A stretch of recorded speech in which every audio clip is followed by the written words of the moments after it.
건축 리뷰는 OPM. 여러분 잘 지내셨나요?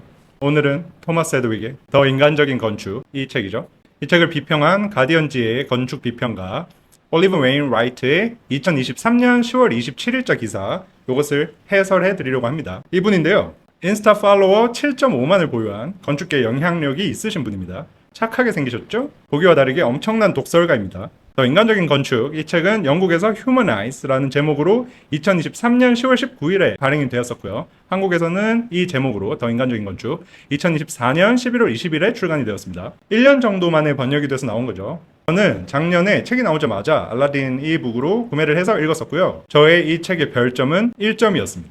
아니, 책 제목이 Humanize인데 한국어 제목은 왜 또 더 인간적인 건축인 거야? 지금은 국내에 출판된 지 반년 정도가 흐른 거죠. 제가 반년 동안 모니터링을 쭉 해왔는데요. 여전히 국내에서는 제대로 이 책을 평가한 컨텐츠가 없다고 생각을 합니다. 그런데 저는 아직 공신력이 없으니까요. 오늘은 권위에 좀 기대 보려고 합니다. 그래서 제가 개인적으로 매우 공감하며 읽었던 이 기사를 여러분께 공유를 해볼게요. 다 보시고서 여러분들도 댓글로 각자의 생각을 공유해 주시면 감사하겠습니다.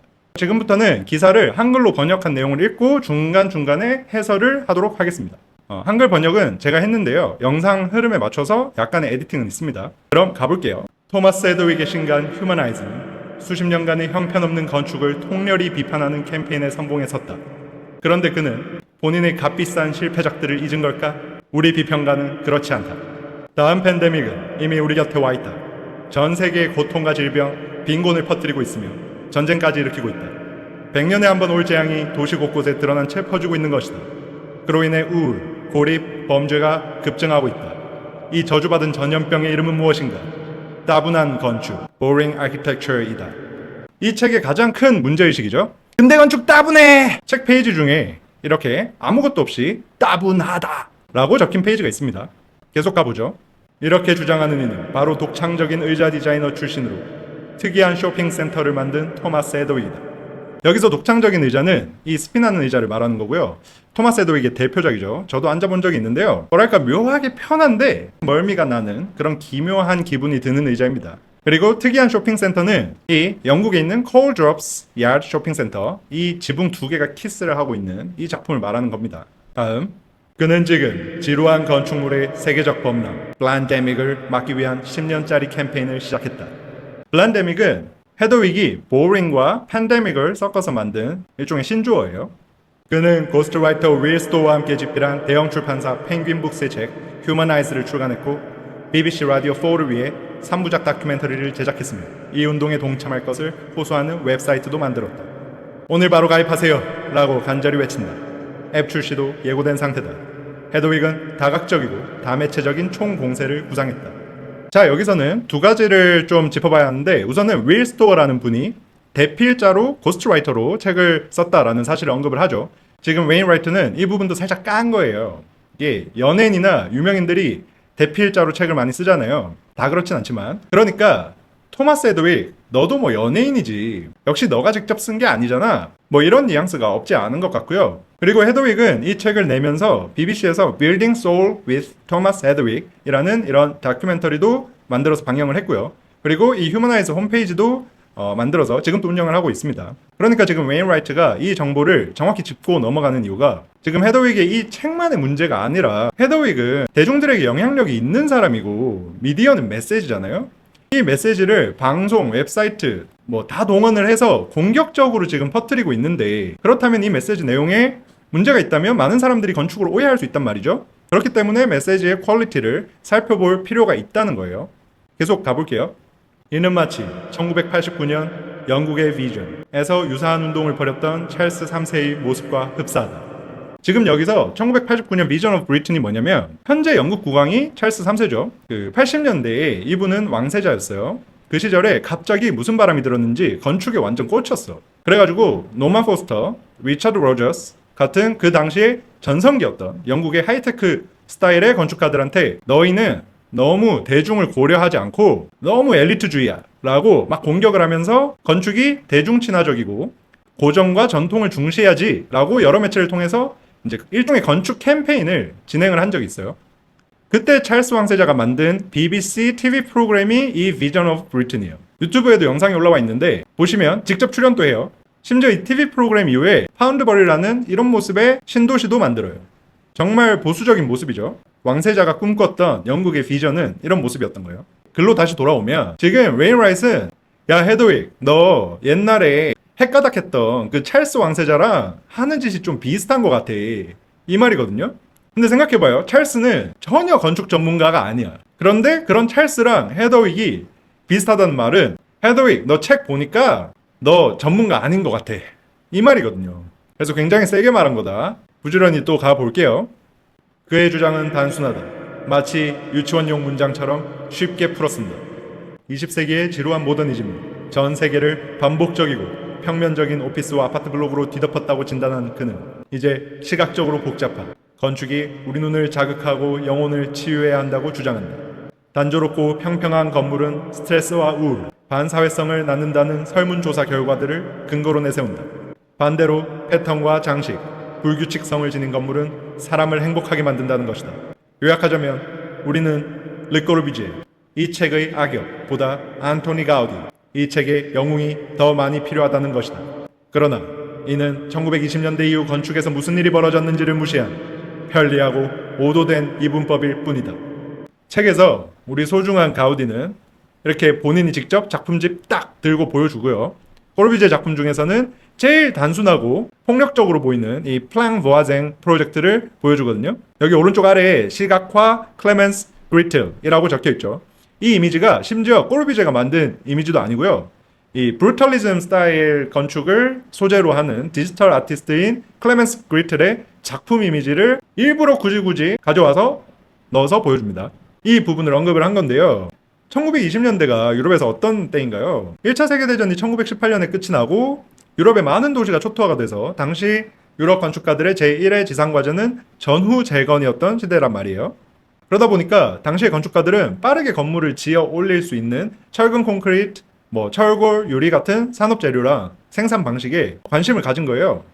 그러니까 웨인라이트의 지적은 헤더윅이 초기 꼬르비제의 건축이 등장하게 된 그 시대적 배경은 완전히 무시를 하고 단순하게 생긴 외양만 가지고 편집을 해서 비난하는 건 잘못된 거다라고 이야기를 하는 거고요. 그리고 제가 조금 더 이야기를 하면 초기 꼬르비제가 아파트 같은 단순한 거 만들자고 이야기한 사람이 아닙니다. 모르시는 분들도 계실 것 같아서 설명을 드리면 이 꼬르비제 도미노 시스템 유명하잖아요. 이 기둥이랑 슬랍으로 구조를 잡고 합리적으로 계단을 한 켠에 몰아서 만든 이 구조를 보면 아파트가 떠오를 수는 있어요. 하지만 우리가 주목해야 하는 것은 이 다이어그램에서 이 기둥들 사이에 빈 공간이에요. 빈 공간. 이 빈 공간 보이드가 이제 건축가들의 표현의 자유의 영역이 되는 거였거든요. 저렇게 구조가 벽으로부터 해방이 되면 이제 저 기둥들 사이 넓게 확보된 빈 공간에 벽을 자유롭게 만들 수 있단 말이에요. 꼬르비제는 건축에서 실내 공간 경험을 굉장히 중요하게 생각을 했거든요. 르꼬르비제 빌라사브와 가장 유명한 이 프로젝트의 평면도를 보시면 순서대로 이제 지상 1층, 2층, 3층입니다. 점점으로 보이는 기둥들로 구조를 잡고 나니까 내부에서는 중앙에 램프도 두고 반원형 계단도 하나 두고 방들 크기도 다 다르게 하고 복도 폭도 다 다르게 하고 심지어 3층 이제 옥상에는 공면도 많이 썼거든요. 이게 가능한 거예요. 그러니까 꼬르비제는 자유롭게 표현하고 싶었던 사람이에요. 그런데 토마스 헤드윅 내용만 보면 마치 무슨 꼬르비제가 따분한 외관의 건축이 목적인 빌런처럼 보일 수가 있는데 그게 아니라는 거예요. 자, 여기까지가 웨인라이트의 글의 서론부에 해당합니다. 이제 웜업이 끝났어요. 본격적으로 훅을 날리기 시작합니다. 책은 500페이지에 이르며 다행히 사진으로 상당 부분을 채워넣었다. 건물은 지나가는 동안 사람의 주의를 끌 수 있어야 한다. 꽤 합리적으로 들리는 주장이다. 하지만 런던 킹스크로스에는 이 원칙에 정면으로 반하는 사무실 건물이 한창 공사 중이다. 이 건물은 샤드 빌딩만큼 길며 300m가 넘는 길이로 반복적이고 단조로운 메스를 이룬다. 같은 모양의 수직핀들이 끊임없이 이어져 시야를 삼켜버리는 벽을 형성한다. 헤드윅 본인이 책에서 경고한 바로 그 문제. 지나치게 수평적인 건물은 시야를 독점하고 죽은 듯한 반복성을 낳는다. 이 건물을 설계한 사람 누구? 바로 토마스 헤드윅. 덴마크의 BIG와 함께 설계했다. 이 건물입니다. 지금 공사 중인 사진이고요. 계획안으로 발표됐던 렌더링 이미지는 이 건물이에요. 이 따분한 건물 디자인한 사람 누구? 계속 가볼게요. 휴머나이즈 전반에는 내가 하면 로맨스, 남이 하면 불륜의 위선이 배어있다. 헤드윅은 자신의 스튜디오가 어떤 작업을 하고 있는지 모르는 듯하다.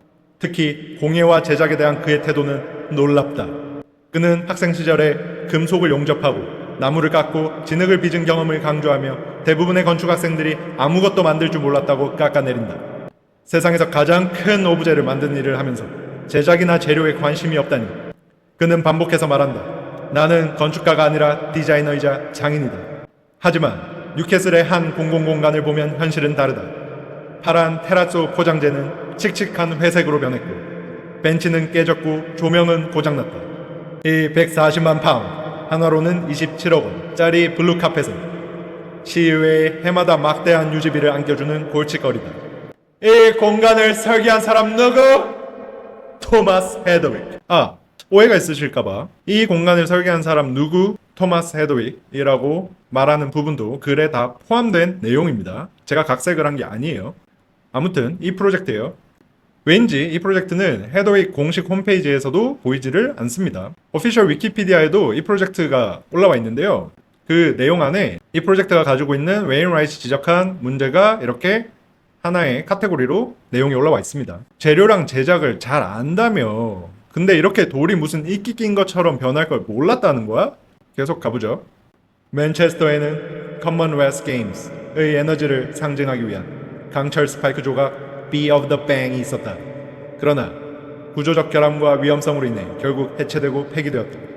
시의회는 법적 대응을 했고 계약 위반 및 과실에 대한 손해배상으로 170만 파운드, 한화로는 32억 원을 받아냈다. 이 조형물을 만든 사람 누구? 토마스 헤드윅. 이 조형물이고요. 이거는 다른 비판글도 있더라고요. 찾아보니까 개장 일주일 전에 막 스파이크 끝이 떨어져 나가고 이거 정말 위험하지 않나요? 저거 뾰족한 금속 덩어리가 막 바닥으로 떨어졌다고 생각을 하면 오싹합니다. 그리고 용접 결함이 엄청 많았다는 거예요. 그리고 이게 2003년에 만들어져서 2009년에 이렇게 철거가 돼서 없어졌는데요. 여기서 중심부 부분은 이 스파이크들을 잡아주는 일종의 틀 프레임이었는데 그 부분을 고철로 팔아서 시에서 한화로 3천만 원 정도를 받았다고 합니다. 시에서 판매를 해서 회수를 한 거예요. 총 예산 얼마가 투입돼서 만들어졌는지는 제가 확인을 못했는데 손해배상금만 32억, 고철 팔아서 3천 해서 시가 이 프로젝트를 하고 한화로 32억 3천만 원을 회수를 한 거예요. 그러면 이 조형물 하나 때문에 본 손해가 지금 32억 3천만 원보다 컸다는 거잖아요. 또 다음으로 가볼게요. 뉴욕 허드슨 야드에 서 있는 거대한 바구니 모양의 계단 조형물 페슬 역시 마찬가지다. 2억 6천만 달러, 한화로 3,600억 원이 투입되었지만 개장 당시부터 임시 테이프로 부착된 부분이 있었고 계단은 어설프게 잘려 맞춰졌다. 이미 4명이 투신해 사망했고 현재는 무기한 폐쇄되었다. 이 건축물을 설계한 사람 누구? 토마스 헤드윅. 베슬 이 건물은 유명하죠. 현재는 무기한 폐쇄 상태입니다. 저는 개장하고 2달 뒤인가에 그때 가봤었어요. 근데 저는 개인적으로 웨인라이트이 말한 것만큼 현장에서 막 나쁜 퀄리티라고까지는 생각이 들진 않았는데요.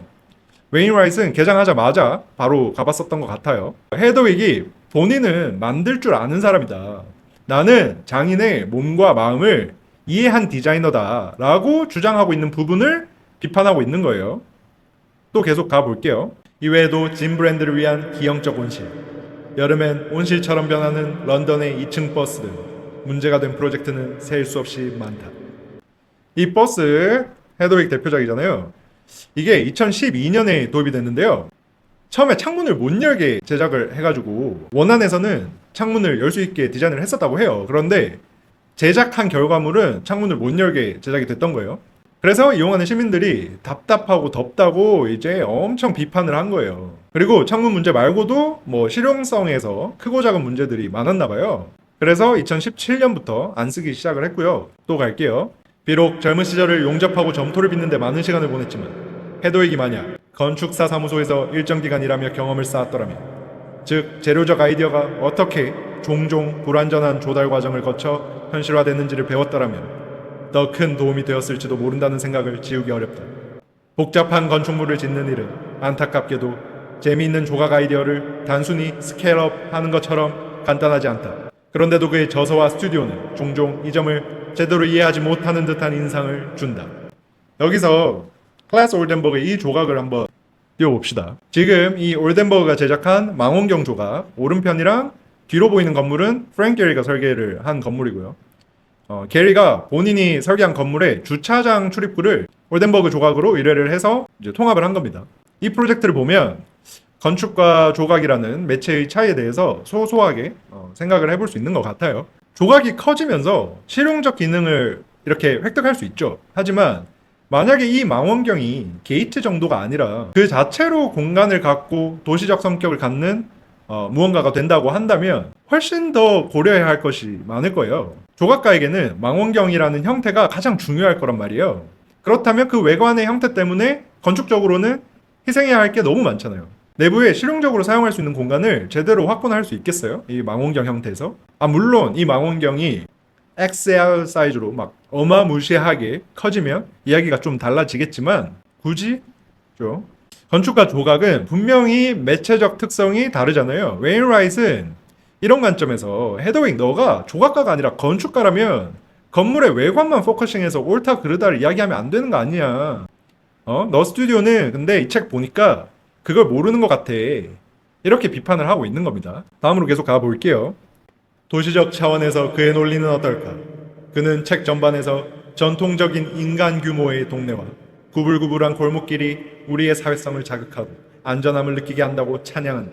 이는 도시 설계 전문가들이 널리 동의하는 주장이다. 도쿄 도심에는 그런 동네가 실제로 있었다.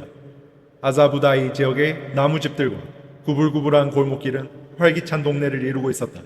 그러나 최근 이 8에이커 32,000제곱미터 규모의 지역은 대규모 복합 개발로 철거되었다. 새로운 개발은 거대한 유리산처럼 솟구친 쇼핑몰을 포함한 건물로 육중한 석조 그리드가 외관을 감싸고 뒷면은 유리벽으로 이루어진 무표정한 절벽을 이루었다. 눈을 붙잡을 세부도 없고 감각을 매혹할 정교함도 없다. 이 거대한 괴물을 설계한 사람 누구? 토마스 헤더윅. 도쿄 아사부다에 있는 이 건물을 말하는 건데요. 이쪽 면 이미지가 유명해서 이 건물로만 알고 계시는 분들도 많을 것 같은데 이게 사실은 빨간색으로 표기한 만큼 블록을 개발한 프로젝트고요. 다른 면 사진을 보면 이런 식으로 저 헤더윅이 디자인한 파도 같은 형태의 유리 박스가 막 박혀 있는 그런 건물이 이 전체 블록을 뒤덮은 프로젝트입니다. 근데 지금 웨인라이트이 지적하는 부분은 뭐냐면 이 개발 사업 이전에 이런 모습의 동네였다는 거예요. 이게 실제 아사부다이 개발 전의 사진이에요. 그러면 헤더윅 너가 인간적인 규모를 이야기를 하고 구불구불한 골목길을 책에서 좋다고 이야기를 했는데 이런 동네는 왜 없애버리고 너 건물을 넣어야 되는 거야? 이거 맞아? 이렇게 비판을 하고 있는 거예요. 헤더윅은 책에서 자충수 두는 게 너무 많아요. 생각해보면 건축가들은 저런 개발 사업에서 결정권이 없어요. 건축가들은 클라이언트가 개발한다고 하면서 본인한테 찾아오건 아니면 그런 뭐 개발 관련한 설계 공모가 떠서 본인이 하고 싶어서 참여를 하건 어떤 루트로 건축가니까 참여를 한 거고 그러다 보면 이런 식의 기존 블록을 없애는 일이 발생을 할 수가 있죠. 이걸 건축가들한테 책임을 묻는다? 이런 개발 사업을 결정한 사람은 전혀 아닌데 애매한 부분이 있어요. 물론 건축가들 중에는 저런 도시의 모습을 잘 간직한 방식의 개발을 제안할 수 있는 능력이 있는 분들도 계시겠지만 사실 경제적 논리에 맞지를 않으니까 그런 방식으로 진행이 될 수 있는 프로젝트가 많지 않단 말이죠. 그런데 책에서 막 헤더윅은 마구잡이로 본인의 멋진 조형을 옹호하는 온갖 레퍼런스를 막 갖다 넣다 보니까 셀프 논리 오류를 계속 범하는 거예요. 저도 그 지점에서 책이 너무 마구잡이식 막 근거 부족의 오류투성이 주장들로 가득 차 있으니까 제가 이 책을 좋아하지 않는 거고요. 계속 또 가볼게요. 책의 순진함과 자기인식의 부재는 웃어 넘길 수도 있다. 하지만 더 큰 문제는 과학적 근거가 결여된 이 철학들을 사회 전반에 강요하려는 시도다. 네, 이 부분이 가장 중요한 비판의 포인트예요. 사회 전반에 강요하려는 시도. 저는 이 책을 보면서 나치 괴벨스의 수사법, 미디어 활용법 같은 게 생각이 났거든요. 아니 헤더윅이 정치인도 아닌데 너무 과한 평 아니에요? 라고 할 수도 있지만 지금 방송과 웹사이트까지 활용을 해서 책을 포함해서 이 미디어를 통해서 메시지를 송출하는 방식이 너무 닮았단 말이에요. 이 영향력을 끼치려는 의도가 명백해. 그래서 건축을 잘 모르시는 분들은 이 책이 읽기도 너무 쉬운데 다 읽고 나면 외관이 재밌는 건축이 옳은 건축이구나 라고 단순화해서 이해를 해버릴 위험성이 너무 크다는 거죠. 또 가볼게요. 헤더윅 스튜디오는 지루함 측정기 보링오미터라는 소프트웨어를 개발했다고 한다. 이 도구는 보행자의 시점에서 건축의 시각적 복잡성을 측정한다. 그는 이 도구를 도시계획에 활용하자고 주장하며 앞으로의 도시는 최소한의 복잡성 점수를 만족해야 승인받을 수 있어야 한다고 말한다. 이 논리에 따르면 그가 책에서 칭찬한 런던의 조지안 테라스마저 불법이 된다. 지금 이 보링오미터라는 게 책에서 나온 것이 요건데요. 이 기기가 이제 소프트웨어랑 연동이 되어 있나 봐요. 간단합니다. 저걸 건물 인면에 대고 딱 누르면 이제 건물 인면에 있는 요철의 양에 따라서 이제 요철이 많으면 높은 점수가 나와서 덜 지루를 한 거고, 이제 적으면 낮은 점수가 나와서 지루한 거가 되는 거겠죠. 그런 측정인데요. 이걸로 이렇게 얼마나 보링한지를 점수를 매긴다는 거고요. 아니 근데 보링의 반대편이 왜 휴먼인데, 왜 휴먼인 거야 도대체? 비약이 넘쳐납니다 책은. 아무튼 이거를 이런 런던 조지안 테라스 건물, 책에서 굉장히 이제 토마스 에드윅이 자기는 좋아한다고 이야기를 해요. 사람들에게 이렇게 톡톡 튀어나온 테라스들이 즐거움을 주기 때문에. 이 조지안 테라스 건물을 이 보링오미터로 측정을 했을 때는 점수가 높게 나오진 않는다는 거예요. 웨인라이트는 이 부분에 대해서 이제 또 자체적 모순에 빠졌다 너가, 요거를 지적을 하고 있고요. 이 지루함 측정기 보링오미터, 개인적으로는 책을 읽으면서 너무 바보 같은 기계라는 생각이 들었어요. 왜냐면 옳은 건물을, 지금 옳다 그르다의 논리 구조, 이분법적 구조를 책에서 계속 가지고 가고 있고, 기본적으로 이 옳은 건물을 파사드만 측정해서 알 수 있다는 거잖아요. 개인적으로 저는 이 파트를 보면서 우생학이랑 매우 비슷하다라고 생각을 했는데, 뭐 혈액형이나 인종이나 같은 전혀 과학적이지 않은데 과학적인 척하는 아주 단순한 판단 기준으로 실제로는 매우 복잡한 대상을 이제 재단을 해버리는 방식이죠. 다시 글로 가볼게요. 결국 문제는 단순성과 반복이 정말로 적인가, 아니면 더 중요한 요소들을 그가 놓치고 있는가이다. 헤더윅의 장밋빛 캠페인을 그냥 무시하기엔 그 영향력이 만만치 않다. 그는 과거에 보리스 존슨 시장 시절 이후 총리의 마음을 사로잡았고, 현재는 노동당과도 손을 잡고자 하는 눈치다. 그가 존경을 표한 리처드 로저스처럼 국가적 조언자로서의 역할을 꿈꾸는지도 모른다. 이 사진 보시면 저 보리스 존슨이 런던 시장이었던 시절에 헤더윅 버스 막 저 보리스 존슨 표정 보세요. 막 너무 좋다고 막 웃고 있잖아요. 오히려 이 사진에서는 헤더윅 표정도 보면 약간 당황한 것 같아. 아무튼 웨인라이트이 팩트를 알려주는 거죠. 헤더윅, 너 정치인들, 권력자들이랑 붙어서 큰 프로젝트를 하고 있기 때문에 영향력이 있잖아. 그러면 발언에 좀 더 신중해야지. 이 말을 하고 있는 거예요. 그러나 리차드 로저스는 도시를 형성하는 구조적 조건을 이해했다. 반면 헤더윅의 주장은 위험하게 편향되어 있다. 고 로저 스쿨턴이 주도한 더 아름답고 나은 건축위원회, Building Better, Building Beautiful Commission, BBBBC처럼 휴머나이즈 운동은 건물의 외양에만 집착하며 훨씬 중요한 문제들을 간과하고 있다. 이 로저 스쿨턴, 화가 많이 난 마이클 케인 아저씨처럼 생긴 이분이 건축만 다루시는 분은 아니고요. 미학 철학자인데요. 건축에 관심이 많았어요. 이제 쉽게 설명을 드리면 이분은 이런 모습의 건물 도시를 옹호하시는 분입니다.